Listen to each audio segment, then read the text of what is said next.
and action. Okay, Christine Hammond, welcome back to the virtual couch. Thank you.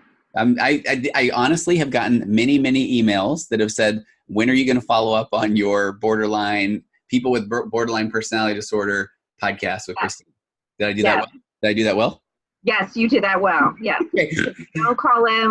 We don't call a person who has borderline personality disorder a borderline, because that's offensive to them. And the reason that's the case is because it is just a facet of their personality and not all of what encompasses them. And so we call them a person who has borderline personality disorder.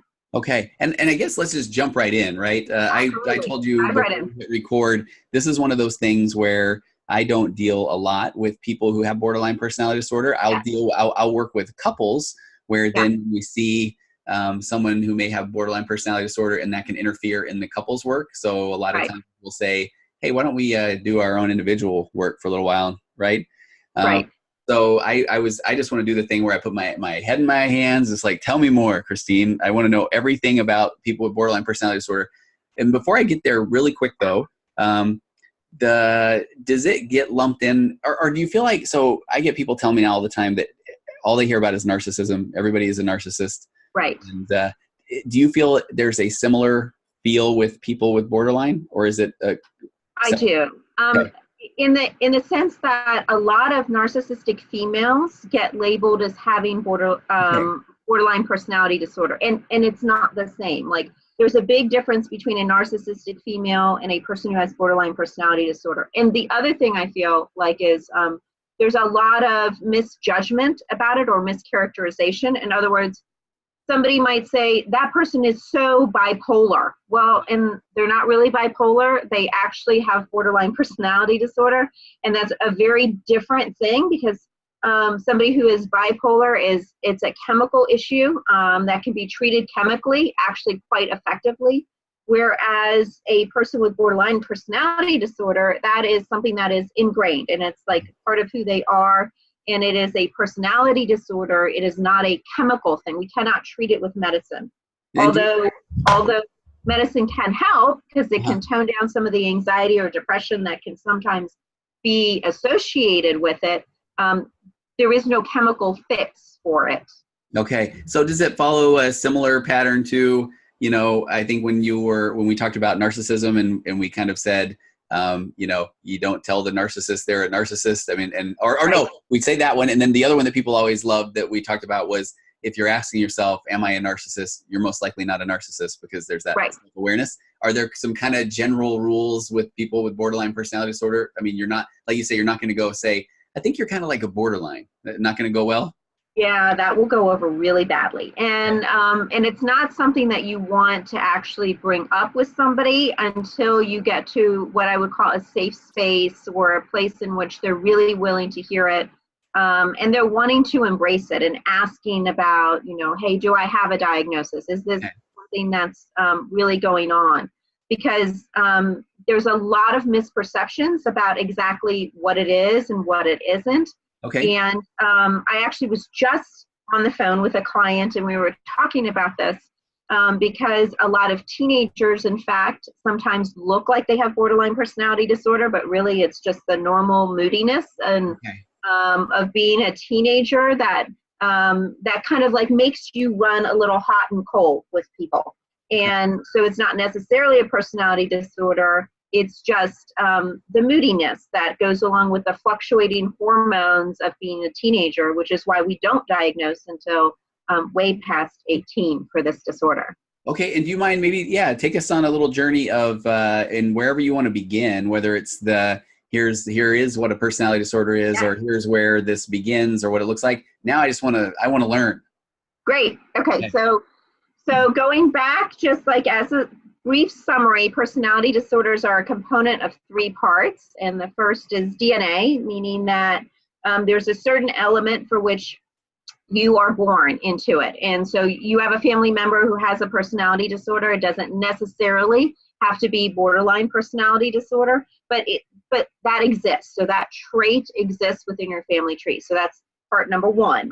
Part number 2 is that there's an environment that sets it up. And in particular for a person with borderline personality disorder, their massive fear is a sense of abandonment. And so they are constantly trying to overcome whether it's real or imagined abandonment. And because of that, there's usually some trauma that's been associated with abandonment that has happened to them at a very young age. And so we usually see that in the environment for somebody who has borderline personality disorder. And not only is there one abandonment, there's multiple abandonments usually along the way that have kind of like reinforced that fear or caused that fear to really come out. And then the last thing is choice. And the only reason why I bring up choice, not that people choose to have this disorder, but because like we have some wonderful research out there now that through really good therapy, DBT in particular and others, a person can actually get better from this. And that's what I think is kind of exciting, right? I mean, and I feel like, I can't wait for you to take us down the path of how do you get someone to that point where they're even willing to hear that they may have a diagnosis. And hey, Christine, I'm going to do something I've never done before too. I'm going to do a little bit of a filming a little bit live just to let people know that this is going to be coming soon. Is that okay? Okay. All right. Just pretend that I'm not even doing that. And this is the first time. I feel like a very old man. Okay. So all right. So you had one more. Okay. One more. So we did one, which was which was biological DNA, 2, which was your environment. So that's the fear of abandonment. And then the third thing was the choice. And choosing isn't like somebody chooses to be a person with borderline personality disorder. It's that as you get older, you can start to see it and you can make different choices, which then can lessen the impact of the disorder. And through really good effective therapy, such as DBT and other types of therapy, you can actually improve quite well. And I have a lot of people who have this disorder who have improved tremendously and are having healthy, thriving relationships. Wow. So tell me about when do you start to feel like it's happening? What age? What age do you start to feel then like you see borderline personality disorder traits? Right. So like it kicks in super early. So usually around 12, it starts to kick in. And here's the problem. We can't diagnose till after 18. Okay. So usually around 12, it's going to kick in, and it kicks in with self-harming behavior. Oh. And so the self-harming behavior can be anything from cutting to doing addictive substances to sex to any one of a number of, or a combination of all of that, to be honest with you. Okay. And so we usually see it as young as 12, and then it kind of progresses from there. But and then to be clear too, just because if someone is doing self-harm or cutting, that doesn't mean they have this. Yeah, right. So, but these are the components that typically lead up to a borderline personality disorder diagnosis. Correct. They're the what we call early indicators of it, right? Okay. So like the early indicators are usually the self-harming behavior, lots of mood swings, severe depression that sometimes leads to suicide attempts. And a lot of times, unfortunately, we see people like kind of in and out of like needing to be hospitalized for a period of time and then coming out of that in kind of like a back and forth all throughout their teenagehood. Okay. Okay. Do you feel like, is this one of those things where there's a higher percentage of male or female?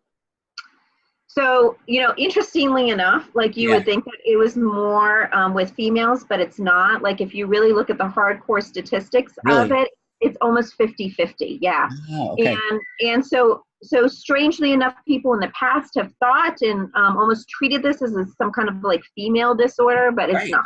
Okay. I can't lie. I always kind of assumed that narcissism was on, the male side and borderline personality was more female. Is that the common stereotype? That is the common misnomer about it, and it's not the case at all. Okay. Okay. All right. So guys can be, I was going to say just as borderline, but we don't say that guys can have borderline personality disorder. Right. Yes. Just as good as the girls can, right? Yes, absolutely. Absolutely. So when do you start seeing, so you've got those indicators, then when do you start to see, how does it start to manifest itself in relationships or in individuals? What does that look like? So going back to like the abandonment, which is like the big indicator that we have, like because you're afraid that you're going to be abandoned by somebody, it's almost like this self-fulfilling prophecy. You almost like do things to then have the abandonment occur, to then justify being afraid of it. And so it becomes kind of this weird twist that's always centered around the abandonment. And so people will often like, they'll push somebody away only to like want to like pull them back in. And they're not doing it in like a cunning, manipulative, controlling sense. They're doing it out of the hurt and pain that they feel on the inside. And that's the big difference between a narcissist and somebody who has borderline personality disorder. So that's where, and I think I told you a lot of times I'll have a copy of this little book called I Hate You, Don't Leave Me, right? Yeah, it's a great book. It is, right? So is that the cycle then? I hate you. There's almost go ahead and leave. You're going to abandon me anyway. Get out of here. And then with wait, don't go. Right. Okay. Right. Yeah. Like you can't leave me because like I can't be alone and I have to have somebody. And so, yes, it is that. And I want to make sure that we're super clear about this, that they're not doing this to be controlling or manipulative. In other words, this isn't an intentional, I'm going to beat you up. This is coming out of a place of hurt and trauma that's inside of them. Wow. So do you feel like then so to get to that point of where I hate you, I mean, that is that trauma. That's coming from way back. Yeah. And then don't leave me is all of a sudden this, raw, vulnerable. So it's not I'm going to manipulate you back. Right. But, okay. Oh, that's okay. That's significant, right? Yeah, it is. It really is. And I want to say, like, there's some really beautiful sides of having this personality disorder, and we often don't address it or talk about it. And so I do want to like kind of like step into that realm a little bit, because what's so amazing about this population is that they have such a gift for sensing other people's emotions and really being able to pick up on that. And unfortunately, they tend to absorb them, right? And so if somebody's feeling angry, they'll tend to absorb somebody else's negative emotions. Oh, wow. But the same thing can work in the positive sense as well. Yeah. And they're amazingly empathetic people from that standpoint, because not only do they sense what other people feel, but they actually feel it too. And sometimes if you have a person who doesn't feel well at all, they'll do all the feeling for you almost. Yeah. So then if they've got the abandonment attached to that, then is it like, okay, this is, I got to do something about this, or this is on me, or. Yes. Okay. Oh, wow. Okay. Yeah. And so that's kind of like the interesting side of it and one of the beautiful parts of it. And I have found that my clients who have this disorder are usually highly creative people in a variety of forms. They tend to see things that other people don't see, or feel things that other people don't feel.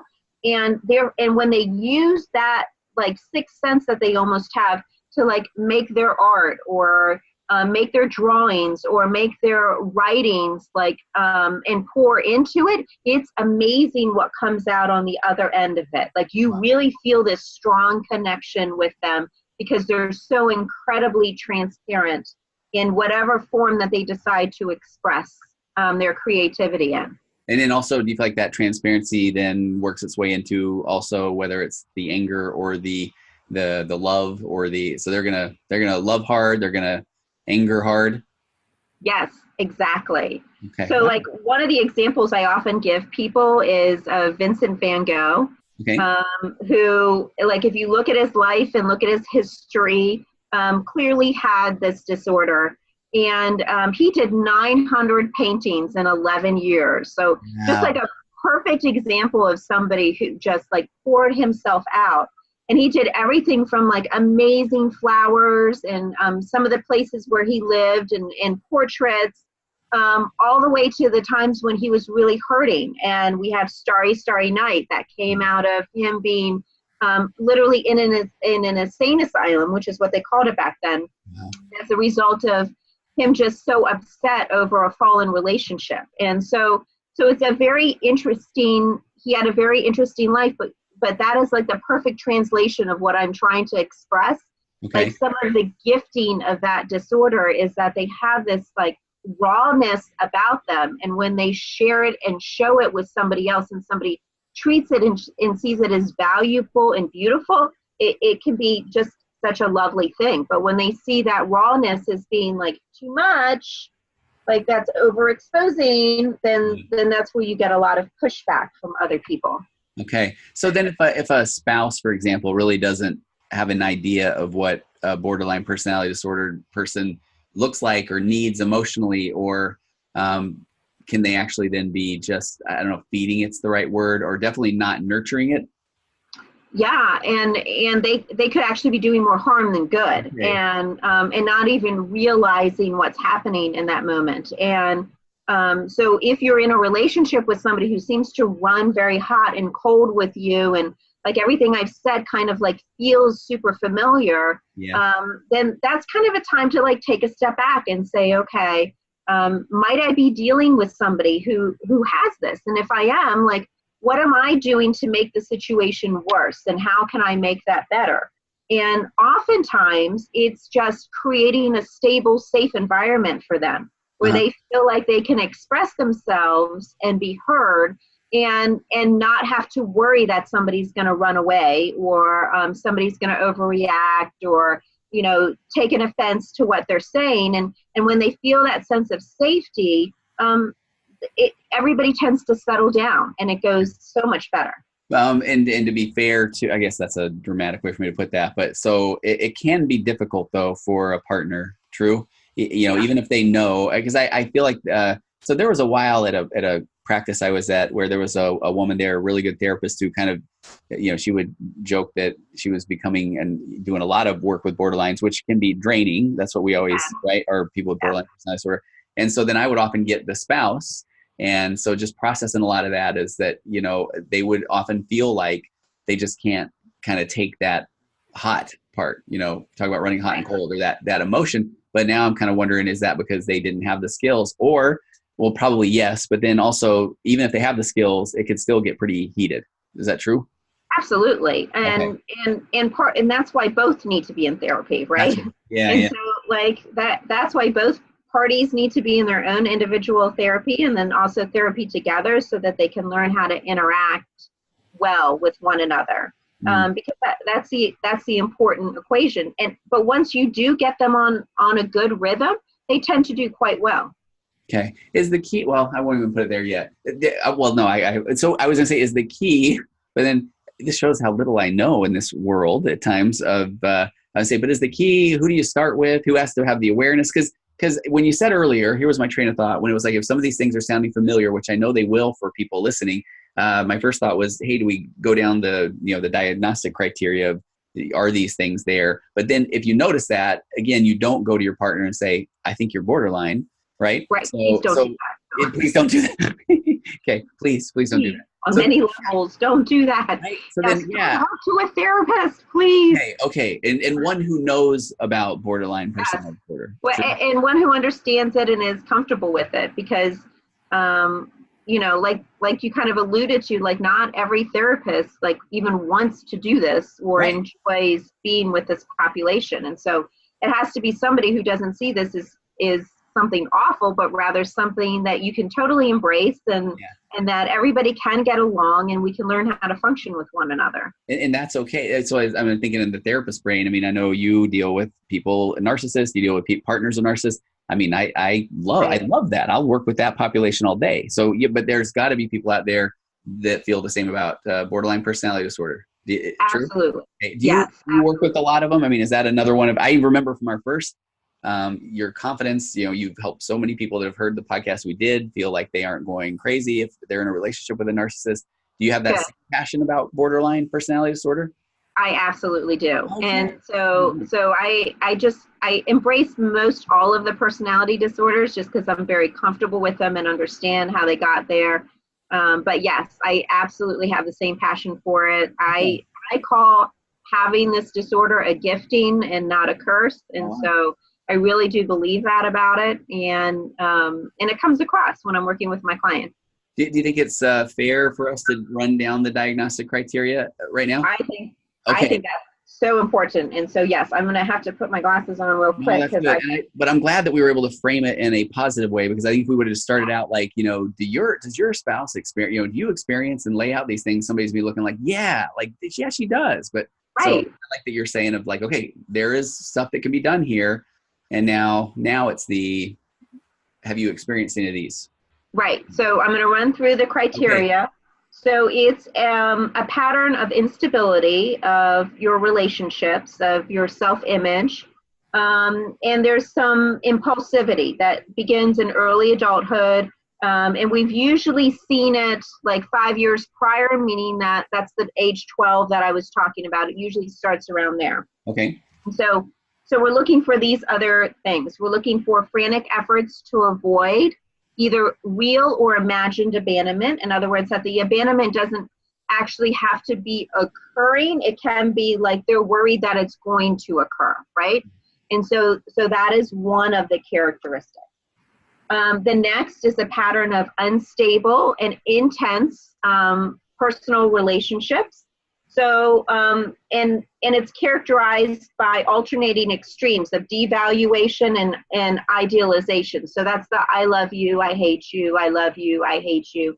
That kind of like tends to go on. And that doesn't have to just be the person that you were involved in romantically, right? I mean, No. It's like all relationships?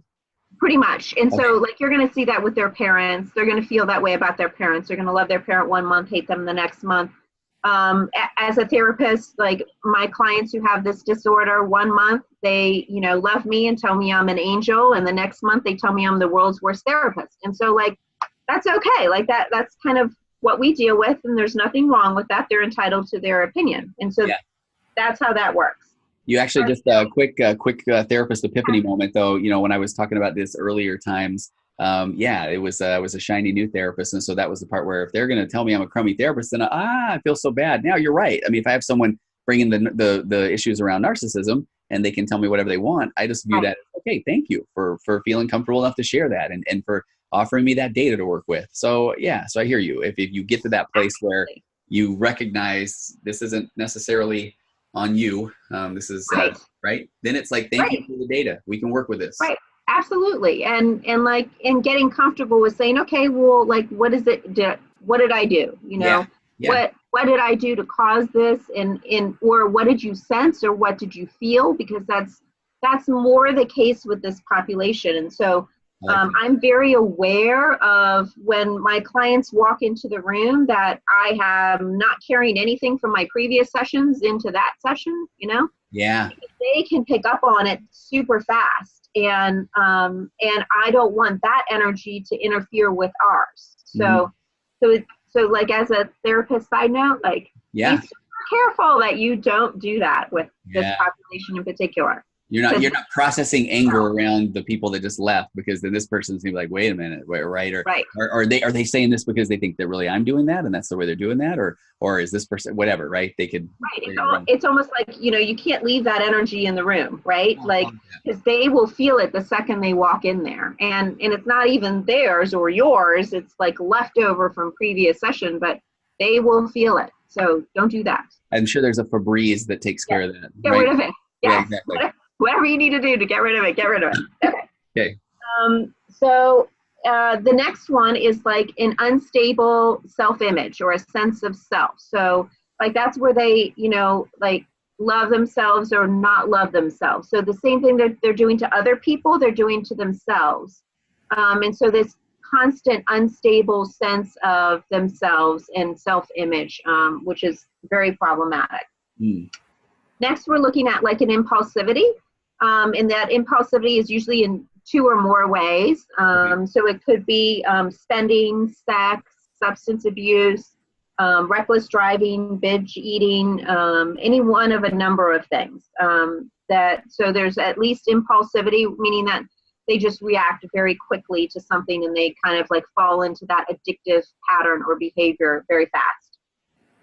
The next would be reoccurring suicidal gestures or threats or any kind of self-harming behavior. And that could be anything from like cutting to saying I'm going to kill myself to actually trying multiple ways of doing it. That's just like it's a reoccurring pattern that happens over and over again.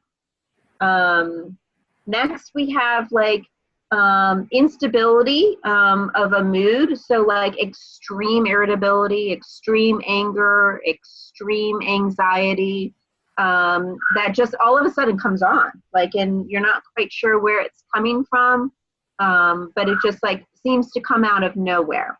Okay. It doesn't come out of nowhere. Like there's always something that caused it, but it feels like it comes out of nowhere to somebody who doesn't have this. And out of curiosity, when you talk about that, so has it been building before it erupts? I mean, so that part. Yeah. Okay. Yeah. So, and usually what you'll find is that when it actually does come out, they're kind of pulling from this and pulling from that and pulling from that, and you're like, how did we wind up here? Like, so you just kind of have to sift through all of it and accept it, and not be overly critical or analytical about it. Because that's super frustrating for them, because they can't help how they feel. And so we have to acknowledge how they feel and accept it without casting judgment or criticizing it. Okay. Okay, so next is like chronic feelings of emptiness. So they constantly feel like there's like nothing inside of them, that there's nothing else there. There's nothing more that they can give. Like they're totally worn out and exhausted. Next, we have like inappropriate or intense anger or difficulty controlling anger. So like almost like a temper tantrum, it flares, it rages, and they have a hard time bringing it back in or coming back from wherever they've gone. And then the last one that we have is usually some type of dissociative symptoms, meaning that they are present but not really present.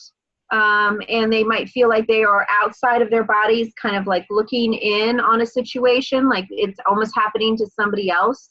Okay. So they're not totally aware of everything that's going on.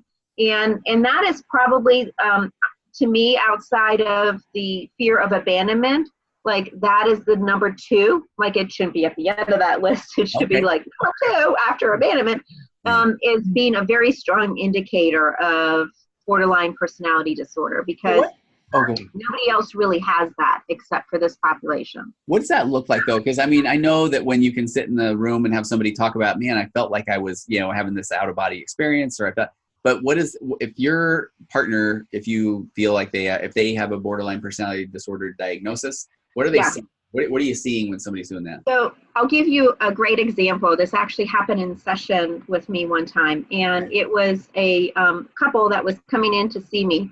And just to kind of like paint the picture, he was a Harley Davidson, like really rough guy, former military, like about as tough of a dude as you could possibly imagine, right? Definitely don't want to cross him in any way, okay? Yeah.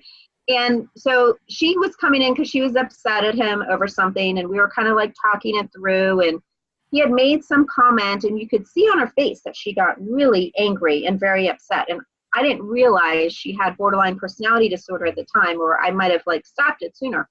And she literally stood up from where she was sitting, and she started pointing her finger, waving it, and screaming at him at the top of her lungs. And he's kind of like looking at me like, see, I told you, like this is what's happening. Like, see, I told you she's doing this. And so about 5 minutes goes by and she sits down.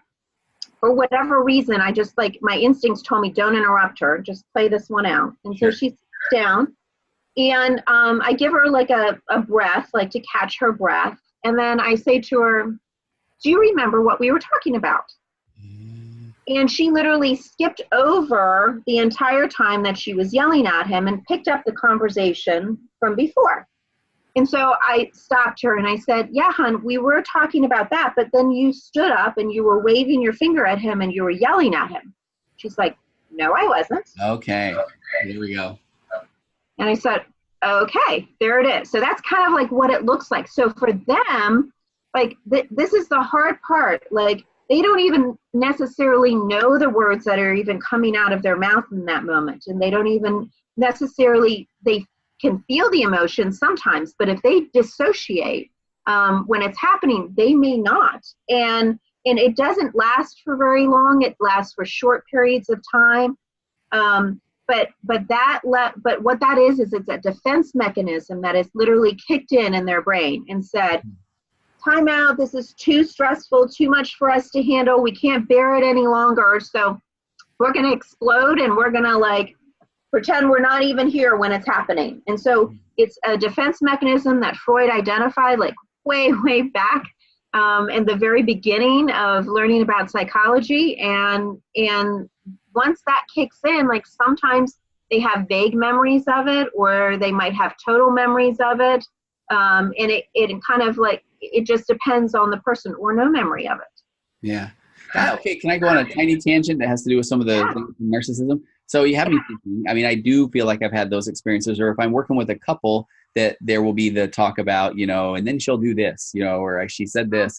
And, those times where the spouse will retaliate with yeah, but you did this. And then there's those times where, she's like, I did not. I have no idea what he's talking about. He says this stuff all the time. And sometimes my brain at that point then goes to, oh my gosh, he's gaslighting her, this raging narcissist. Right. Yeah. But there could also be this, that's when if he's looking at me like, what do I do with this? She doesn't remember these things where she just freaks out. I've had people chase somebody with a knife or, all this stuff.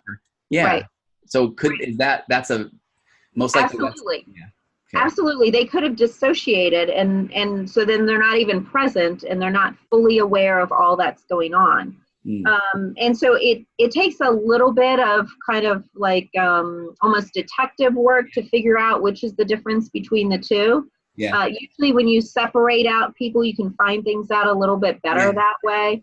And then I often use like benign examples or other times when it's like insignificant to kind of see if it really is gaslighting or if it really is dissociation or a combination of both. That's the worst. And that can happen. Right. It's dysfunction. That's it makes a great pair. I was going to say we've done 2 therapist side notes. Another one is I do feel like, I know with the population we work with, if you've got a narcissistic partner and then you do get them one-on-one, boy, that is gaslighting like nobody's business, right? I mean, they think they're fooling you because that's what they do. But and so you're right. And so that's the part where, if I pull this person that I'm thinking of right now aside, it's like they don't have that whole vibe of, I'll fool this therapist so that we can, get him on my side and we'll move on. It's like, it's that genuine, like, I don't know what to do with that, Yeah. Yeah. And gaslighting is very manipulative and it's cunning, right? And it feels that way, for lack of a better way of expressing that, where when somebody dissociates, like, that is neither manipulative nor is it cunning. It's just a defense mechanism. Yeah. And it's a way that a person has learned how to survive very difficult situations. And that's how they've gotten by. And you can usually link it to trauma and see that in a person's life. Whereas gaslighting, there's no link to trauma. That's not a thing. Do you think that some of the impulsivity is almost like a disassociation junior? I mean, is it, is that a defense mechanism as well on the road to maybe dissociation? Absolutely. So like it's a way of escaping, right? Just like, they're choosing different ways to escape or to numb what they're feeling or to numb the pain. Usually that's what I hear from them. Like they feel this intense pain and they're just trying to make it stop. Yeah. And so that's why they do the impulsive or the addictive behaviors. Yeah. I want to make sure, if you're okay too, that we cover, I'd love to hear a little bit more about DBT. So what the hope looks like. And then also, well, maybe we start there. Do you want to talk about that? Or what are there other methods other than DBT? Or I kind of almost walk us to how do we get somebody there? Because you've maybe now you're recognizing it. Maybe you want to give let's say in this situation, if it's the wife that has borderline personality disorder, you want to be able to help let the husband know, hey, come on, hang on. There is hope. We can do this. And as soon as they find out about, oh my gosh, she has this borderline personality disorder, then he wants to immediately, you need to tell her and she needs to read books and but that's not the right way to go about this. No, not at all. In fact, I don't want them reading anything on the internet. Like that's the worst thing because there's so much extreme stuff that's on the internet about it and it's not helpful. It's actually very hurtful. Okay. And so I don't like what's out there. And I'll just throw that out there. Okay. But so what I do with my clients who have it is we do a variety of different therapeutic techniques, and I kind of customize it depending on who my client is and what works best for them. But the big thing that I work with them on is when you're with me, you're journaling me, meaning that you're going to be shooting me emails every day, every couple of days, so that if you have like one of those moments where you're super frustrated, or your fears are kicking in, or you're dying to go vape, or whatever it is, like you're emailing me instead, because that gives us something to work on in therapy. Because if I just like try to pull from like there every day and we come into therapy, like it's only going to be the latest problem that just happened, right? And we're not really going to be able to address the bigger picture and the larger item things that really need to be dealt with. It will just be like whatever's burning at the moment. So the big thing that I do, even before any modality whatsoever, is I have them do this journaling practice. And that at least prepares me for, okay, this was a good week on Monday. It was a terrible week on Wednesday. And like they felt totally abandoned by Thursday, but by Friday, like they're having a great day. And that's what I need to know, so that we can actually start to address some of the larger items. So that's probably the biggest thing that I do for them. And I also ask them not to share their journals with their significant others. Okay. And the reason I do that is because it can be overwhelming. If you are the spouse of somebody, to like hear, like you think, okay, well, I solved it. Like they don't feel abandoned. Like we're good. We should be good, right? But then the very next day, that fear is come back up and is kicked in. And then as a spouse, you feel defeated, right? And you feel like, oh, I did all this work. Why didn't it work, right? Yeah, exactly. So it doesn't really work to share that with a spouse. It only works to really share that with your therapist, and so that you can start to work through it. And there's so many different techniques, like DBT is just one, which is dialectical behavioral therapy, just for those who don't know that expression. But there's also schema therapy I have found to be very effective. And so where you do a lot of inner child work and actually like try to help with some of the trauma, because if we can settle down some of the trauma, some of that fear also starts to settle down with them as well. And so there's several different kinds of therapies that you kind of have to play with until you find the right mix for your client moving forward. Well, how do you, and I skipped this step and I apologize too. So what does it look like when you finally are able to present someone with this information? Or, you know, because I've just found that people don't, obviously they don't want to be told. And that's why I appreciate what we started with. They don't want to be, you're borderline, you know, and it's even a struggle for somebody to hear, hey, you may have a borderline personality diagnosis. Or so how do you make that transition? What do you do? Because they're not typically coming in just off the street. True? Right. Well, some of them are coming to see me because they've already been diagnosed by somebody else, and that person didn't want to deal with them. Yeah. So they come see me and they're like, they said I was a borderline. I said, okay, well, but you're a person with a disorder. You're not the disorder. And so like, let's start from there and go from there. And so, so we kind of like start with that base. But if they are coming to me not knowing any of that information, and I kind of figure it out through doing some therapy with them, I usually wait for them to take the lead on it. Like I'll go ahead and start doing the therapies without them even being really, truly, thoroughly aware of what we're doing. And then, but they have to tell me like at least 3 times that they want to know what their diagnosis is. And, and that makes sense. Yeah, that I have it's just a 3 times rule. Like you gotta tell me, you gotta almost beg me for that information, and then I'll give it to you. Okay, and then with that, then you can present the kind of the criteria that led you there, and then it will make sense. It won't seem like you just threw something out there. There's these things you've noticed, patterns, that sort of thing. Okay. Yeah, we literally walk through the same list that we just talked about earlier. So I yank out my DSM and I say, okay, here's this, and like, have you ever felt that way? And you know, they'll say yes and say, okay, well, let's talk about a time that happened to you.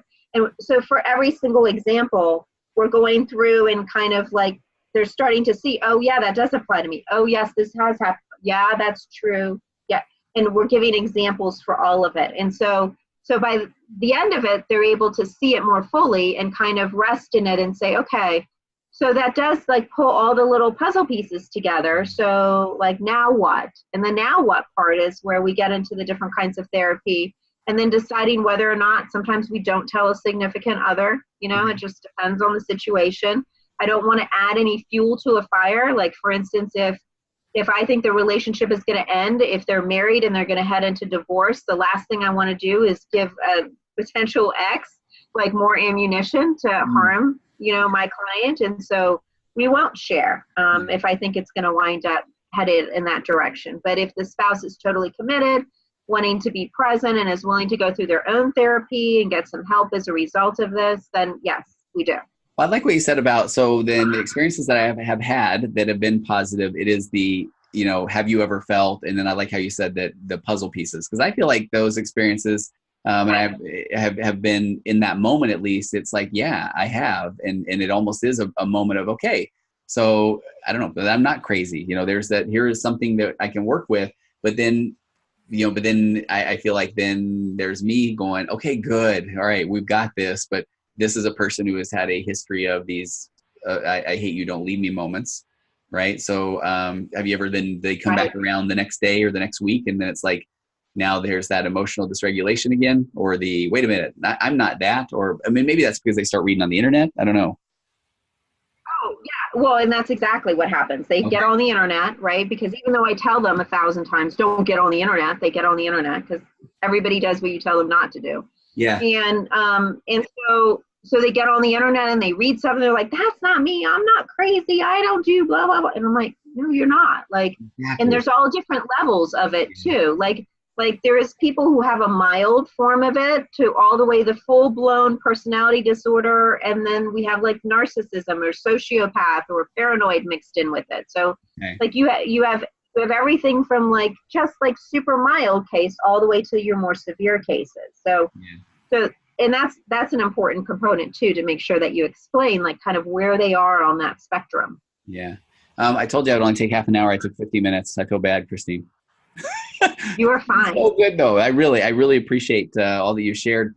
You know, is there anything else that you would kind of, because I feel like what you've done is a nice job of explaining what it is, explaining that there is a lot of hope there, that you know, it does a lot of hope, right? A lot of hope. There does need to be some willingness or awareness for the person to kind of say, okay, you know, and I guess I'll trust the therapist, and I'm willing to do the work. And I guess in my mind, I feel like, man, you make it look like then it's super easy and you got it wrapped up in a couple of weeks, and then they go on to, you know, it's happily ever after. I mean, it's still a lot of work, right? It is a lot of work. And most of my clients, like, we have a great relationship where they come for a set period of time to kind of like get over the hump of all of this. And then they come as needed, and they do come. And so they're like frequently come back in, and we deal with whatever else has happened or whatever else is going on in their life. And so they're not a client that like disappears. In other words, like you become part of their life, and that's actually a beautiful thing. Like it's really neat to be able to see somebody like do life and do it healthy and move forward in such a positive way. And that's right. That's why I do what I do. Exactly right. And I feel like that's the part that I love as well about this is if something is kind of based in an abandonment issue, guess what? Hey, I'm not going to go anywhere. Right. Right. Exactly right. Yeah. The last thing as a therapist you can do is abandon a person who has a fear of abandonment. Like that's a terrible thing to do. Yeah. So you don't. Yeah. And that's the stuff that breaks my heart is when you are trying to not, you know, let them know I will not abandon you. And that's at times where they're almost like, oh yeah, you know, watch this, you know, I will disappear. Right. Right. But hopefully, yeah. Okay. Where can people find you? Understanding Today's Narcissist. So you can find amazing. Okay. Yes. Understanding Today's Narcissist is my podcast. My website is Grow with Christine. So it's GROWWITH Christine CHRISTINE.com. Okay. And I would love to hear from you. You can email me also at the same growwithchristine@gmail.com. And I would love to hear some feedback from you and any questions that you might have. Perfect. You've helped my audience a ton and people in my practice a lot as well. You have a lot of expertise, I know, on your bio. So I'm going to call on you for more in the future if you don't mind. Okay. Absolutely. All right. I love talking to you anytime, Tony. Okay. Thanks a lot, Christine. All right. And I'll have all the notes there and everything in the show, and I will talk to you again soon. Okay. I'm going to hit stop. Sounds great. Hold on one second. Okay.